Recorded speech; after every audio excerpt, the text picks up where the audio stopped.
Саламатсыздарбы, урматтуу ата-энелер жана окуучулар. Кыргыз тили сабагын баштайбыз. Бүгүнкү сабакты Гарвард билим берүү тарбиялоо комплексинин 3-класс окуучулары үчүн кыргыз тили мугаллими мен Суюнова Аида Абдыкаыровна өтүп бермекчимин. Балдар, окуу куралдарыбызды даярдап, бүгүнкү видео сабагыбызды конт коюп көрөбүз.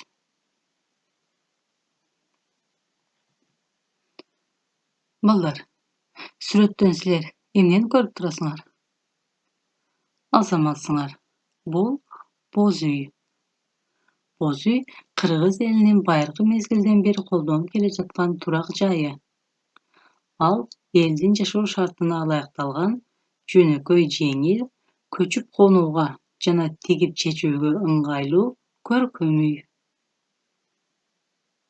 Анда эмесе балдар, дептерибизге бүгүнкү числону жазып, темабызды коебуз. Бүгүн көтөрүлүүчү темабыз кыргыз элинин кол өнөрчүлүгү. Кыргыз элинин кол өнөрчүлүгү калк казынасы, атадан балага, энеден кызга өткөн мурас. Бул чыгармачылык өнөр элдин тиричилиги, турмуш шарттары менен тыгыз байланышкан. Мынакей балдар, кыргыз элинин кол өнөрчүлүгү жөнүндө кыскача маалымат алдык. Эми окуу китебибизде берилген биринчи көнүгүүнү окуп чыгалы. Алгач, сөздүктө берилген жаңы сөздөрдү окуйбуз. Кол өнөрчүлүк, рукоделие, колунан жаралган, сделанный вручную. Эми балдар, төмөндөгү үлгүнү окуп чыгалы. Кубаныч, сен кол өнөрчүлүк дегенди билесиңби? Ооба, бул адамдын колунан жаралган буюм. Кыргыздардын кандай кол өнөрчүлүгүн билесиң? Боз үйдү, шырдакты, туш кийизди, камчыны көргөм. Боз үй жөнүндө окугам. Сен көп нерсени билет экенсиң. Мага боз үй жөнүндө айтып берчи. Мен аны жакшы билбейм. Болуптур, Фарух, айтып берейин. Мынакей балдар, бул үлгүдө Кубаныч менен Фарухтун сүйлөшүүсү берилген. Мында алар боз үй жөнүндө сүйлөштү.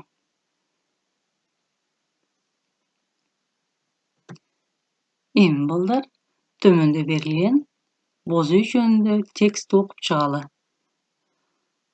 Алгач, бизге берилген сөздүктөгү жаңы сөздөрдү окуйлу. Турак жай, жилище, көчүп жүрүү, кочевать, ыңгайлуу, удобный, боо, чуу, разные веревки, кийиз, войлок. Мынакей балдар, сөздүктө берилген сөздөрдү окуп чыктык. Эми текстти окуйлу. Боз үй. Боз үй кыргыздардын турак жайы. Ал көчүп жүрүүгө абдан жакшы. Боз үй жагачтан, кийизден жасалат. Ал абдан ыңгайлуу. Кышында жылуу, жайында салкын. Таятандын сонун боз үйү бар. Мынакей балдар, бизге берилген текстти окуп чыктык. Эми төмөндө берилген суроолорго жооп берип көрөлү. Биринчи суроо. Боз үй деген эмне? Боз үй кыргыздардын турак жайы. Экинчи суроо. Ал эмнеден жасалат? Боз үй жагачтан, кийизден жасалат. Үчүнчү суроо. Ал кандай? Боз үй кышында жылуу, жайында салкын. Мынакей балдар, суроолорго жооп да бердик. Эми дептерибизге 3-көнүгүүнү жазабыз. 3-көнүгүүдө сүйлөмдөрдү толуктап жазгыла деген. Азыр биз көп чекиттин ордуна төмөндөгү керектүү сөздөрдү коюп жазабыз. Birinci söylem. Atamdın boz үйü ayılda turat. Qaytalayman. Atamdın boz үйü ayılda turat.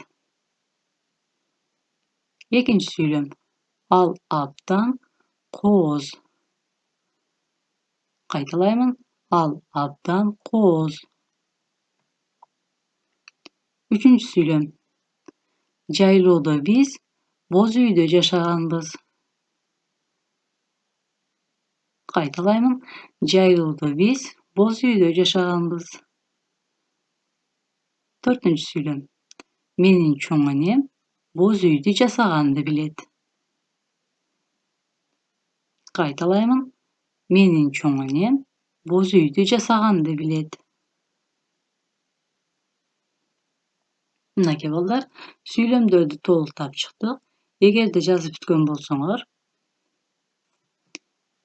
üý işini belgilep jazyp algıla. Üý işi ballar, boz üý, jaýlo, çoň atam, kozular degen sözlerdi gatyşdyryp süýlem tüzgüle. Egerde tapşyrma түшүнүктүү bolsa, men sizler menen koşdoşamyn.